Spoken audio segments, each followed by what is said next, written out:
I think one of the biggest mistakes people make with self-improvement is trying to improve everything at once. Because once you enter self-improvement, your brain turns into complete chaos.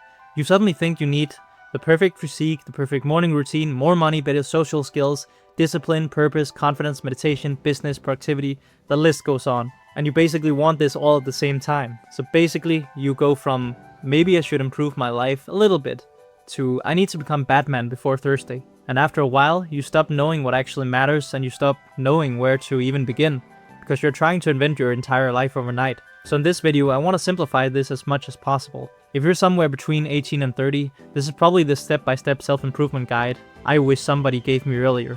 Because one thing I realized is self-improvement is heavily delayed returns. And most good habits, they feel absolutely pointless in the beginning, until suddenly a few years pass and your entire life looks different. It's kinda like planting a tree and then getting mad 3 days later because you still don't live in a forest. Anyway, let's get into it. I think most people actually spend years in this weird phase before self-improvement, where they don't even realize, oh, my life is actually shaped by my habits. They just live normally. They scroll, they waste a bunch of time, they eat a bunch of garbage, they stay up too late, they completely fry their attention span, and they chase dopamine constantly. And because everyone else is doing it too, it feels completely normal. Modern dysfunction looks normal now, and fried attention spans, they are completely normal. We have less of an attention span than a goldfish, and we're constantly stimulated, and we're exhausted from how this is the norm now. Honestly, if you look around, half the population, they genuinely look like they just got psychologically flashbanged by TikTok. And most people don't even realize something is wrong until they stumble onto self-improvement online. And then you step into the dangerous phase, which is a self-improvement rabbit hole, because suddenly you discover going to the gym, you start meditating, you start wanting to become more productive, you might want to increase your testosterone, you want to journal, you want to look into business, take cold showers, optimize your sleep, your discipline, do dopamine detoxes, and your brain basically melts. Because now you're trying to bulk and cut at the same time, you're trying to meditate every day, you're trying to fix your sleep, build a business, become confident, get rich, and reinvent your personality all at once. So suddenly, you got all this stuff, you have a Notion dashboard, you have a dopamine detox schedule, you have your skincare routine set up, a 6-day push-pull leg split, and somehow you still forgot to drink water.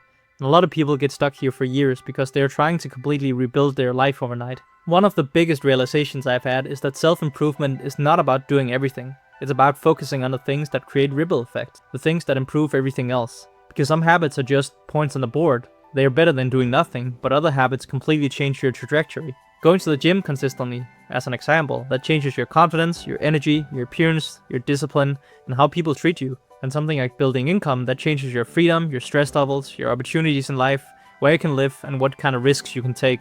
Improving your mental health, that changes almost everything, which is why reading one productivity book while sleeping 4 hours a night and eating like a zigzagoon behind a gas station usually doesn't solve the problem. Honestly, I think mental health is the actual foundation, because I've noticed something over and over again. A lot of people know exactly what to do, especially the people I've recently spoken to on calls, but they still can't do it. They know that they should be doing all these good habits, but they keep falling back into the same habits. And I think people massively underestimate how much bad mental health affects discipline.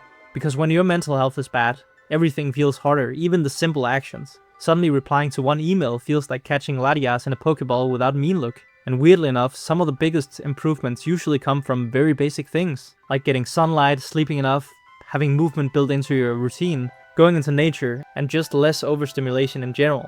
The boring stuff actually works, which is deeply annoying because everyone wants the secret monk mode dopamine protocol instead. So let's take somebody who's 18 now, and I'll show you the roadmap I'd follow if I was 18 today, all the way to 30 where I am right now. So if you're somewhere between 18 to 22, your main goal honestly shouldn't be perfection. It should be building momentum and trying things. You should stop trying to become this hyper-optimized machine. Your goal here should be to start doing some kind of exercise, start reading, build some basic discipline, and improve your attention span. This is really important.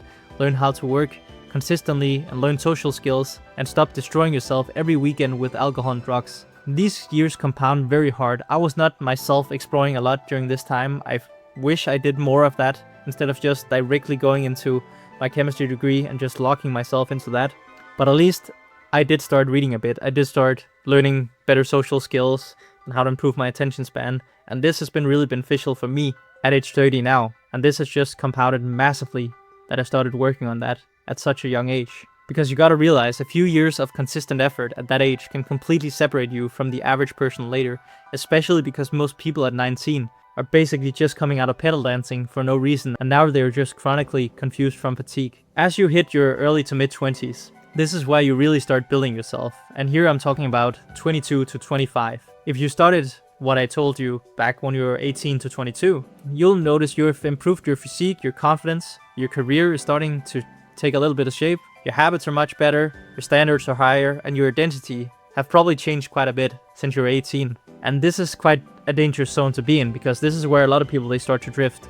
They've seen some improvement now, so they can let themselves go a little bit. They suddenly increase their level of distractions, their comfort, they start partying a lot again. They just want to have a break from all this self-improvement work. They start spending more because they're probably starting to earn a little more, and they stop pushing themselves as hard.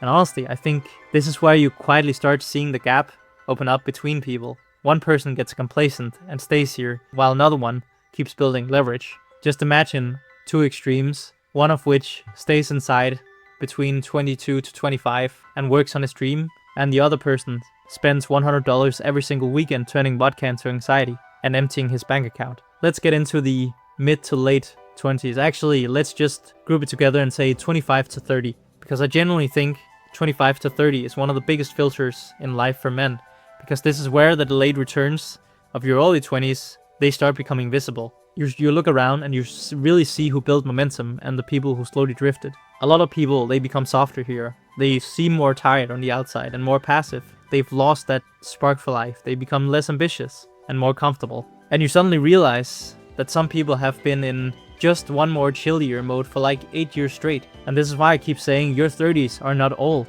I'm 30 now and I'm in the best position in my life. Your 30s are delayed returns. They reveal what you spent your 20s building. If you've built something, or if you try to build something, you'll undoubtedly have a lot of momentum built and will have something to show for it. Even if you're not a millionaire or you don't have a huge brand, you will have something, some kind of skill set, a relationship, social skills, a good physique at some level. I'm not myself a 10 out of 10 in any of those levels, but I'm a solid 7 out of 10 in many of those levels now. And I'm really happy. I'm living a good life. So if I had to simplify all of this, self-improvement is probably less about hacks and more about building a life that actually compounds. Because if you build a stronger body, that compounds, and better habits do, better relationships do, better skills, better mental health, better routines, and better attention spans, they really do compound massively. And I think the majority of people, they quit too early because the rewards are invisible in the beginning, which is unfortunate because most things worth having in life, they look useless for way longer than people expect. And I think the internet sometimes makes self-improvement look way more complicated than it actually is. You do not need to optimize 47 things at once. You probably just need a healthier body, a clearer mind, some better habits, a little more consistency, less overstimulation, and more direction. And the most important thing of all is enough time for the delayed returns to kick in, because that's really the part that nobody likes. It takes a long time. It takes way more than a lot of people, they will tell you online. You can change your life in 90 days, and you just need 1 week. It takes a while. And that's the beautiful thing, because if you're willing to put in the work, you can completely change your life, but it does take time. And when you finally feel the internal change and you hear it from others, and you just look in the mirror and you feel happy, that's what makes lifelong self-improvement beautiful in the first place.